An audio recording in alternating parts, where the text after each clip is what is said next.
ये लोग 2014 से पहले, 2017 से पहले यहां उत्तर प्रदेश में जो मुस्लिम वोट बैंक है उसको ये अपनी वीटो पावर मानते थे, क्योंकि जातियों को आपस में बांट दो, हिंदुओं को बांट दो और एक जो 20%, 22% जो वोट है वो आपके साथ में रहेगा और आपको चुनाव में कोई नहीं हरा सकता। चाचा शिवपाल यादव आज आजम खान से मुलाकात करें हैं। दर्शकों देखिए, इतने बड़े लीडर जमीन पे लिटाया जा रहा, दवाइयों का कोई इंतजाम नहीं। आजम खान की इतनी याद क्यों आ रही है? क्योंकि चुनाव आ रहा है, वोट चाहिए। ये एफसीआरए बिल को लेकर के इनके पेट में इतना दर्द क्यों है? एफसीआरए क्या है? एफसीआरए में केवल माइनॉरिटी के खिलाफ टारगेट है आपका।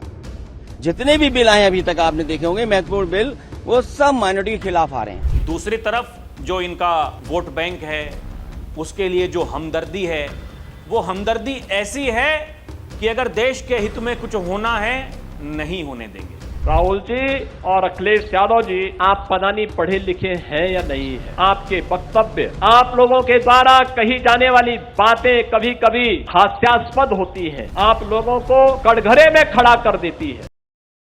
दर्शकों नमस्कार, डीएनपी इंडिया देख रहे हैं आप, साथ हूं मैं आपके राहुल चौधरी। चढ़ावा चौर गद्दी छोड़ वाले नारे आजकल बड़े आपको सुनाई दे रहे होंगे। वो लोग जिन्होंने राम भक्तों पर गोलियां चलवाई, वो लोग जो कहते थे राम कभी हुए ही नहीं, उनको बड़ी चिंता है चढ़ावा चोरी की। दर्शकों, लेकिन हम पहले दिन से आपको कह रहे हैं ये पॉलिटिकल फ्रॉड है, इतना बड़ा फ्रॉड है कि आपको जब पता चलेगा तो फिर माथा पीट लेंगे। हालांकि जो देशभक्त हैं, जो सनातनी हैं, वो जानते हैं कि ये कितने बड़े सनातनी हैं, क्योंकि जो इनके भीतर है, जो इनकी इच्छाएं हैं, वो कैसे सबके सामने नहीं आएंगी। कितने दिनों तक फ्रॉड करोगे? दर्शकों, एक बिल सरकार जो लेकर के आ रही है एफसीआरए, वो सदन में पेश हुआ, उसके बाद में उसको जेपीसी में भेज दिया गया, यानी जो दोनों सदन, लोकसभा राज्यसभा, उनकी एक समिति मिलकर के उस पर विचार करेगी।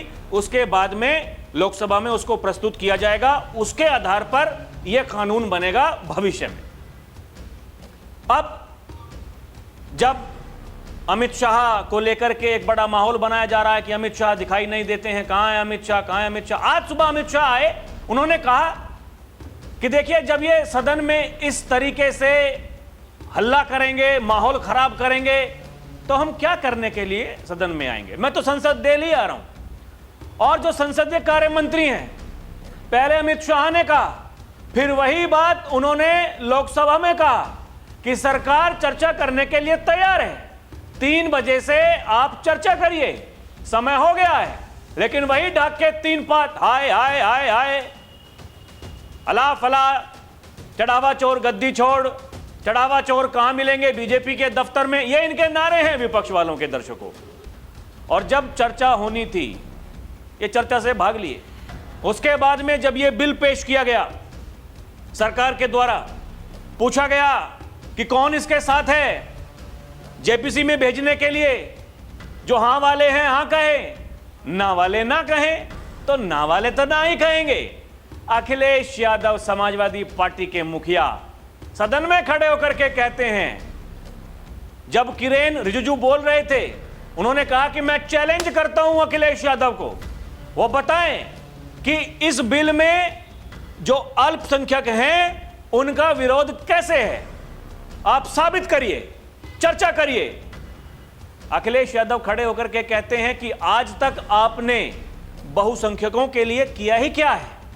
जितने भी बिल लेकर के आते हैं सारे उनके विरोध में लेकर के आते हैं। दर्शकों, अल्पसंख्यक, मैंने आपको पहले भी बताया, ये लोग 2014 से पहले, 2017 से पहले यहां उत्तर प्रदेश में जो मुस्लिम वोट बैंक है उसको ये अपनी वीटो पावर मानते थे।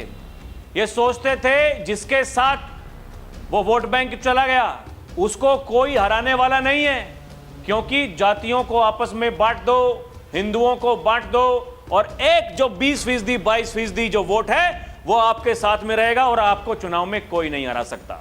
ये जो नए नए सनातनी बने हैं ना, ये जो आपको सदन में दिखाई दे रहा होगा, हमें चढ़ावा चोरी पर बात करनी है, ये जो पप्पू यादव जैसे अपराधियों को भगवा वस्त्र पहना करके वहां ड्रामेबाजी करने के लिए भेजते हैं, ये जो लखनऊ विधानसभा में वहां बाबा के सामने तख्तियां लेकर के आते हैं, ड्रामेबाजी करते हैं, ये सब इनका राजनीतिक इस्लामीकरण है दर्शकों, इसके अलावा कुछ नहीं है। ये वही तुष्टीकरण की राजनीति करेंगे, इसके अलावा कुछ सोच नहीं सकते हैं। इनके चाचा को आप देखिए, अखिलेश यादव जी के, चाहे वो राम गोपाल यादव हो, चाहे वो शिवपाल यादव हो, चाचा शिवपाल यादव आज आजम खान से मुलाकात कर रहे हैं दर्शकों। आजम खान कह रहे हैं अरे देखिए कितना अत्याचार हो रहा है, इतने बड़े नेता हैं उनको जमीन पर लिटाया जा रहा है, समय पर दवाइयां नहीं मिल रही हैं। आजम खान की इतनी याद क्यों आ रही है? क्योंकि चुनाव आ रहा है, वोट चाहिए। दर्शकों, राम गोपाल यादव क्या कहते हैं? कहते हैं कि हमारी सरकार बनने दो, हम बदला लेंगे। किसका बदला लेंगे? अतीक अहमद की मौत का बदला लेंगे। वो कहते हैं कि जिनके ऊपर फर्जी मुकदमे दर्ज हुए हैं, जो मुस्लिम समाज के लोग हैं, हम वो सारे मुकदमे वापस लेंगे। आप देखिए, ये मैं कुछ नहीं कह रहा हूं, उनकी बयानबाजी देखिए, चाचा क्या कह रहे हैं, भतीजे क्या कह रहे हैं। ये वही लोग हैं ना, आप देख रहे होंगे। इन्होंने पूरा मॉनसून सत्र यहां दिल्ली में स्वाहा कर दिया, लखनऊ वाला स्वाहा कर दिया। सरकार वहां अनुपूरक बजट लेकर के आई थी, योगी जी की सरकार, उस पर चर्चा होनी थी, नहीं करने दी। इस देश हित में, प्रदेश की जनता के हित में कुछ भी काम करने होंगे, ये हमेशा वहां से भाग लेंगे। वही काम करते आए हैं, आज भी वही काम कर रहे हैं। वरना आप सोचिए तो, ये एफसीआरए बिल को लेकर के इनके पेट में इतना दर्द क्यों है? कह रहे हैं कि अरे देखिए जो अल्पसंख्यक वर्ग है, माइनॉरिटी हैं, उनके जो कल्याण हो रहे हैं वो रुक जाएंगे। कैसे रुक जाएंगे भैया? कितना काम कर रहे हो उनके लिए आप। कोई चर्चा किस लिए होती है? इसीलिए तो होती है, आपके पास में तथ्य हैं, आप वहां सदन में पेश करेंगे, बोलेंगे। यही तो अमित शाह ने कहा कि भैया मैं 3 बजे आ जाऊंगा। विपक्ष वाले वो स्पीकर महोदय को बता दें हमारे कितने वक्ता होंगे, कितना समय चाहिए। अमित शाह ने कहा पूरी रात में चर्चा करने के लिए तैयार हूं, मैं सुनूंगा वहां बैठ करके, आप लोग बोलिएगा, मैं लिखूंगा आप लोग क्या बोल रहे हैं, और अगले दिन यानी कल 3 बजे मैं जवाब दूंगा। जो सवाल आप पूछेंगे सबके जवाब दूंगा। क्यों भाग लिए? क्यों भागे?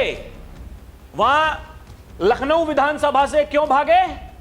अब दिल्ली में लोकसभा हो या राज्यसभा हो, क्यों भाग रहे हैं? क्या मतलब है? मुलाकात करने के लिए आजम खान से जा रहे हैं और कहते हैं भाजपा जाए तो सनातन बच पाए।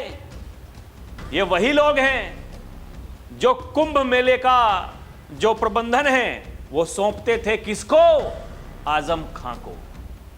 ये वही लोग हैं जो आजम खान जैसे माफिया को इन्होंने इतनी छूट दे रखी थी, वो किसी के बारे में कुछ भी बोलते थे और कोई उनको पकड़ने वाला नहीं था, कोई उनके बारे में कुछ बोलने वाला नहीं था। आज क्या हो गया? ये 100 से ज्यादा मुकदमे कैसे दर्ज हो गए? उस समय क्यों कुछ नहीं होता था?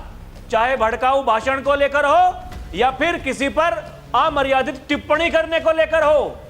ऐसा क्या हो गया दर्शकों? इसलिए तो कहते हैं योगी आदित्यनाथ, ये माफियाओं की जगह जहां पर है उनको वहीं भेजेंगे। कोई जेल में है, कोई जहन्नुम में है। दर्शकों, आप ये देखिए, ये दोहरा मापदंड, इनका चरित्र तो देखिए आप। ये लोग क्या करना चाहते हैं इस देश में, ये कैसे मूर्ख बनाते हैं, ये आप देखिए इनकी कलाकारी। अखिलेश यादव आप देख रहे हैं यहाँ लाल टोपी में मीडिया से बात कर रहे हैं। यही तो इन्होंने लोकसभा में जब वो बिल पेश हुआ तब कहा, और बाहर मीडिया से बात करते हुए यही कहा। ये एफसीआरए क्या है? एफसीआरए में केवल जो अल्पसंख्यक हैं उनके खिलाफ टारगेट है। जितने भी महत्वपूर्ण बिल लाए जा रहे हैं ये सभी अल्पसंख्यकों के खिलाफ आ रहे हैं। अगर एफसीआरए आ सकता है तो दूसरे फंड्स भी मौजूद हैं, उनको लेकर नियम क्यों नहीं बन सकता? ये अखिलेश यादव का कहना है, सुनिए। को कैसे तोड़ मरोड़ करके कह रहा है। हमें तो उम्मीद की 3 बजे आ रहे हैं, तो हमने भी अपनी फ्लाइट बदल दी। सोचा 3 बजे हम लोग देख करके, सुन करके, मिल करके जाएंगे। पता लगा 2 बजे उन्हीं के विभाग का बिल आया था, उसमें भी नहीं थे। एफसीआरए क्या है? एफसीआरए में केवल माइनॉरिटी के खिलाफ टारगेट है आपका। जितने भी बिल आए अभी तक आपने देखे होंगे महत्वपूर्ण बिल, वो सब माइनॉरिटी के खिलाफ आ रहे हैं। अगर एफसीआरए आ सकता है तो और दूसरे भी फंड हैं, उनके खिलाफ क्यों नहीं आ सकता? रेगुलेशन उनके लिए क्यों नहीं आ सकता? दूसरी तरफ चाचा क्या कह रहे हैं? चाचा रामगोपाल यादव, ये देखिए, एसपी सांसद रामगोपाल यादव ने कहा, हमारे मुख्यमंत्री ने कहा था कि दूध का दूध, पानी का पानी करेंगे, लेकिन दूध का और पानी का वो अलग अलग नहीं हो रहा है। इन्होंने देश को लूट लिया है, ये चाचा कह रहे हैं। मतलब ये आज भी की चढ़ावा चोर वाली कहानी इनको बता रहे हैं। मैं कई बार बता चुका हूं दर्शकों, एक बार सुनिए चाचा क्या कह रहे हैं, फिर बताता हूं। ऐसा है, उन्होंने कहा है कि दूध का दूध और पानी का पानी करेंगे हमारे सीएम ने, तो दूध और पानी अलग अलग हो ही नहीं रहा है। भाई सब लूट लिया देश को। भतीजा कुछ कहेगा, चाचा कुछ कहेगा, आपस में बात भी नहीं करनी कि भैया क्या कहना क्या नहीं कहना है। और ऐसा तो होता ही है कि भतीजा कुछ कह के आया है, थोड़ी देर बाद में फिर कुछ कह देगा, कोई ठिकाना नहीं है दर्शकों। ये जो मामला है राम मंदिर चढ़ावा चोरी का, ये सुप्रीम कोर्ट में विचाराधीन है। इनको केवल ड्रामा करना है, असलियत आपने देख ली। कह रहे हैं कि ये जो बिल है, ये जो अल्पसंख्यक हैं उनके खिलाफ है। कौन इनको वोट करता है? किसकी लड़ाई लड़ रहे हैं? जो वक्फ में संशोधन हुआ था तब भी विरोध किया था, सरकार ने सीएए में संशोधन किया तब भी विरोध किया, 370 हटाई तब भी विरोध किया, राम मंदिर बनाया तब भी विरोध किया। जनहित में कुछ भी सरकार करेगी, ये लोग विरोध करेंगे। उत्तर प्रदेश के उप मुख्यमंत्री हैं केशव प्रसाद मौर्य, कह रहे हैं एफसीआरए के बल पर राजनीति करने वालों के दिन लदने वाले हैं, लेकिन फिर भी सपा कांग्रेस अपनी हरकतों से बाज नहीं आ रही हैं। इन दोनों की छटपटाहट बताती है कि आदरणीय प्रधानमंत्री नरेंद्र मोदी जी के कुशल नेतृत्व में सरकार ने एफसीआरए पर हथौड़ा सही स्थान पर मारा है। विदेशी चंदे के इस्तेमाल में पारदर्शिता से इन दोनों दलों को इसलिए भी परहेज है कि उनकी राजनीति का ये एक मजबूत उपकरण है। मोदी सरकार फैसले राष्ट्रहित में करती है। इन दोनों दलों के मुखिया ठहरे अपने परिवार का हित साधने वाले। उप मुख्यमंत्री केशव प्रसाद मौर्य बोल दिए हैं, भैया देख लीजिए। चाचा शिवपाल यादव मुलाकात करके आए हैं आजम खान से, जैसे कि मैंने आपको बताया। कह रहे हैं अरे भैया बड़ा अत्याचार हो रहा है, वहां तो जमीन पर लिटाया जा रहा है, दवाइयां नहीं मिल रही। सुनिए। बयान तो नहीं करेंगे अभी सर, कुछ बातें बता सकते हैं क्योंकि बहुत सारे राजनीतिक अब ये देखिए इतने बड़े लीडर जमीन पे लिटाया जा रहा है, जमीन पर लिटाया जा रहा है, दवाइयों का कोई इंतजाम नहीं, और यहाँ तक कि कपड़े से लेकर के सभी जो सुविधाएं जेल में। बीते दिन योगी आदित्यनाथ ने इनके बारे में जो कुछ कहा कि राहुल जी, अखिलेश यादव जी, पता नहीं आप पढ़े लिखे हैं या नहीं, आप लोगों के द्वारा कही जाने वाली बातें कभी कभी हास्यास्पद होती हैं, आपको कटघरे में खड़ा कर देती हैं।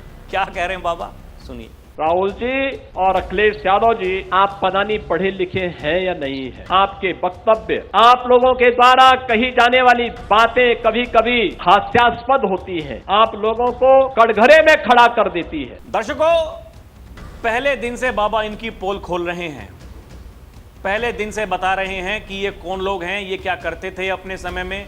हमने भी आपको कई बार बताया है, फिर से बाबा बोले हैं, कहा है कि आपकी आस्था को सम्मान देने वाली सरकार होगी तो ही विकास करा पाएगी।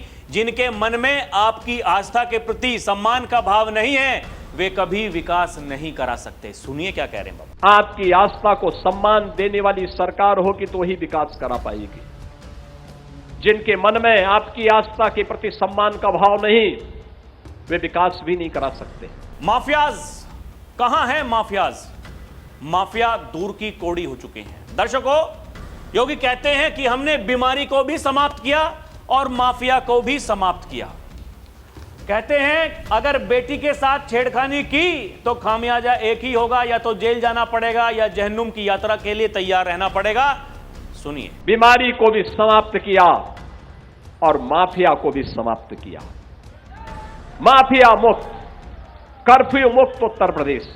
उसे मालूम है बेटी के साथ छेड़खानी की और व्यापारी के व्यवसाय में अनावश्यक हस्तक्षेप करके लूटपाट करने का प्रयास किया तो खामियाजा एक ही होगा, या तो जेल जाना पड़ेगा या जहन्नुम की यात्रा के लिए तैयार रहना पड़ेगा। चाहे सनातन की बात हो या माफियाओं के खात्मे की बात हो, आवाज कौन उठाता है? योगी आदित्यनाथ। चाहे व्यापारियों के प्रतिष्ठानों में आगजनी की बात हो, उनको परेशान करने की बात हो, उनसे रंगदारी मानने की बात हो, या फिर किसी बेटी या महिला की सुरक्षा में सेंध लगाने की बात हो, यमराज के घर पहुंचाने की बात कौन करता है? योगी आदित्यनाथ। लेकिन उन्होंने बेड़ा गर्क कर दिया है। ये कहते हैं सपा के मुखिया अखिलेश यादव, उनकी पार्टी के नेता, कुछ भी ठीक नहीं हो रहा है। दर्शकों, बात बड़ी ये है कि देखिए, हमने पहले भी आपको बताया कि अपराधी जिनकी बुरी आदतें कभी जाती नहीं हैं, वो मानने वाले नहीं हैं, क्योंकि जब बार बार उनको समझाया जा रहा है फिर भी अपराध कर रहे हैं, इसका मतलब कुछ तो दिमाग में गड़बड़ी है। लेकिन कार्रवाई क्या हो रही है, ये बड़ा सवाल है। पहले क्या होता था, अब क्या हो रहा है, ये बड़ा सवाल है। आपको जातियों में बांटना है, आप बांटते रहो। आपको वो घड़ियाली आंसू बहाने हैं, आप बहाते रहिए। आपको चुनावी हिंदू बनना है, आप बनते रहिए। लेकिन आपकी जो कार्यप्रणाली है वो बता देती है कि आप हिंदू आस्था के साथ में कब खड़े रहे, अब खड़े हैं कि नहीं खड़े हैं, और भविष्य में आप क्या करेंगे।